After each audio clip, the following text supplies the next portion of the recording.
Quantum computing তার শৈশব অবস্থা থেকে দিন দিন সামনে এগিয়ে যাচ্ছে, কিন্তু এই অগ্রগতিতে সবথেকে বড় যে চ্যালেঞ্জের সম্মুখীন হতে হচ্ছে তা হলো কিউবিটকে স্টেবল রাখা।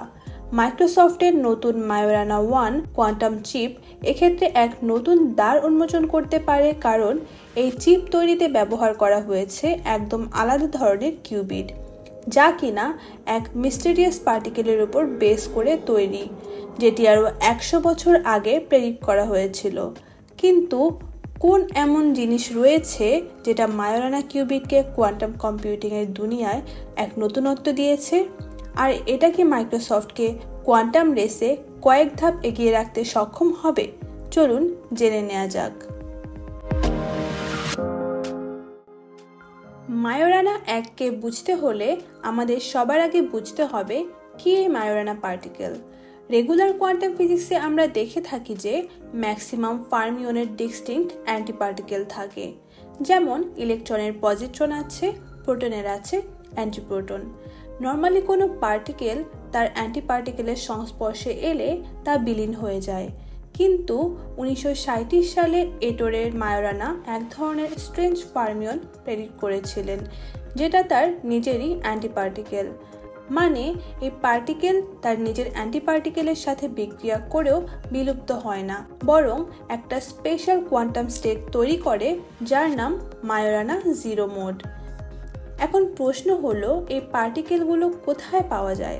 হাই এনার্জি ফিজিক্সে এখনও এটাকে ডিটেক্ট করা যায়নি, কিন্তু বিজ্ঞানীরা এক্ষেত্রে কিছু সার্টেন কোয়ান্টাম ম্যাটেরিয়াল দিয়ে কোয়াজি পার্টিকেল তৈরি করতে সক্ষম হয়েছে, যেটা মায়োরানা পার্টিকেলের মতো বিহেভ করে। এখান থেকেই কোয়ান্টাম কম্পিউটিংয়ের ইন্টারেস্টিং ধাপটা শুরু হয়। মায়োরানা 0 মোডের একটা স্পেশাল প্রপার্টি আছে, যেটা নন অ্যাবেলিয়ান স্ট্যাটিস্টিক ফলো করে। মানে যদি আপনি দুটো মায়োরানা পার্টিকেলকে সোয়াপ করেন, তাহলে এদের কোয়ান্টাম স্টেটের পরিবর্তন ঘটে, আর এর মাধ্যমে ইনফরমেশন স্টোর করা যায়। এখন আসল ব্যাপার হলো, ট্র্যাডিশনাল কোয়ান্টাম কম্পিউটার যেমন গুগল বা IBM এর যে কোয়ান্টাম কম্পিউটার রয়েছে, সেখানে সুপার কন্ডাক্টিং কিউবিট ব্যবহার করা হয়েছে, যেটা খুবই সেন্সিটিভ এবং এক্ষেত্রে ইরর কারেকশনেরও প্রয়োজন পড়ে। কিন্তু মায়োরানা কিউবিট টপোলজিক্যালি প্রোটেক্টেড, মানে এর কোয়ান্টাম স্টেট সহজেই নষ্ট হয় না। চিন্তা করুন, আপনি একটা কাগজের ওপর একটি লাইন টানলেন, এরপর যদি কাগজটাকে মোচড়ানো হয় তাহলে সেই লাইনটা ডিস্টর্টেড হয়ে যাবে, যেটা নর্মাল কিউবিটের ক্ষেত্রে হয়ে থাকে। কিন্তু আপনি যদি ডোনাটের মতো টোরাসের ওপর একটি খাঁজ তৈরি করেন, তাহলে এটাকে যেভাবেই মডিফাই করুন না কেন, লাইনটা কিন্তু ঠিকই থাকবে। এই টপোলজিক্যাল স্টেবিলিটি মায়োরানা কিউবিটকে আরও শক্তিশালী বানায়।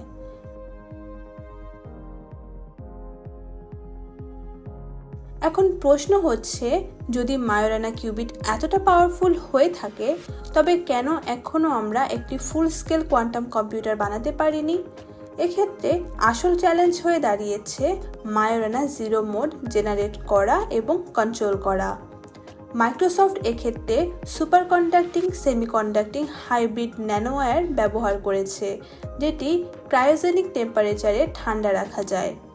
টপোলজিক্যাল সুপারকন্ডাক্টর তৈরি করতে হলে পারফেক্ট টিউনিং করতে হয়, যাতে মায়োরানা পার্টিকেল স্টেবল থাকে। মাইক্রোসফট 2016 সাল থেকে এই টেকনোলজি নিয়ে কাজ করছে, যেখানে শুরুতে কিছু এক্সপেরিমেন্টাল সেটব্যাক হয়েছিল, কিন্তু মায়োরানা 1-এর মাধ্যমে তারা বলছে যে ফাইনালি তারা মায়োরানা কিউবিট জেনারেট করতে সক্ষম হয়েছে, যেটি আসলে কোয়ান্টাম কম্পিউটিং ফিল্ডে এক নতুন রেভলিউশনের আভাস দিচ্ছে। এত কিছু জানার পরে আমাদের মনে সহসাই প্রশ্নটি জাগবে যে মাইক্রোসফটের কোয়ান্টাম কিউবিট কি অন্যান্য টেকনোলজির থেকে বেটার? চলুন একটু কম্পেয়ার করা যাক। গুগল এবং IBM সুপার কন্ডাক্টিং কিউবিট ব্যবহার করে, যার এরর কারেকশন সিস্টেম খুবই জটিল। IonQ and Honeywell trapped ion cubit ব্যবহার করে, যেটা অ্যাকিউরেট কিন্তু এটি খুবই স্লো স্কেল করে। কোয়ান্টাম ফটোনিক কিউবিট নিয়ে কাজ করছে, যা রুম টেম্পারেচারে অপারেট করতে পারে। অন্যদিকে মাইক্রোসফটের মায়োরানা কিউবিট টপোলজিক্যালি স্টেবল, তাই থিওরিটিক্যালি বললে এটি সবচেয়ে বেশি রিলায়েবল এবং স্কেলেবল। তবে এর প্র্যাকটিক্যাল প্রমাণ এখনও বাকি। আমাদের মাঝে এখন এই প্রশ্নটি জাগা স্বাভাবিক যে মাইক্রোসফটের এই টেকনোলজি কি ভবিষ্যৎ কোয়ান্টাম কম্পিউটিংয়ের দুনিয়ায় রাজত্ব করবে, নাকি অন্য কোনো টেকনোলজি সামনে এগিয়ে যাবে? এক্ষেত্রে অবশ্যই মাইক্রোসফটের মায়োরানা 1কে নিয়ে অনেক প্ল্যান রয়েছে। এর মধ্যে একটি হলো এটাকে অ্যাজিওর কোয়ান্টাম প্ল্যাটফর্মে ইন্টিগ্রেট করা, যা লং টার্মে লার্জ স্কেল কোয়ান্টাম কম্পিউটিংয়ের ফাউন্ডেশন হতে পারে। আর যদি এটি পুরোপুরিভাবে সফল হয় তাহলে cryptography, AI and machine learning, drug Discovery এবং স্পেস সায়েন্সের মতো ফিল্ডগুলোতে অভাবনীয় উন্নয়ন করতে সক্ষম হবে।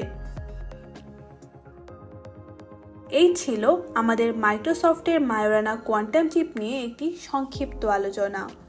যদি এ ধরনের সায়েন্স এবং টেক রিলেটেড কন্টেন্ট ভালোবাসেন তবে পাশে থাকবেন। আমার প্রচেষ্টা থাকবে সামনে নতুন নতুন সায়েন্টিফিক ডিসকভারি এবং গুরুত্বপূর্ণ যেসব টপিকগুলো রয়েছে তা আপনাদের সামনে সহজভাবে উপস্থাপন করার। ধন্যবাদ।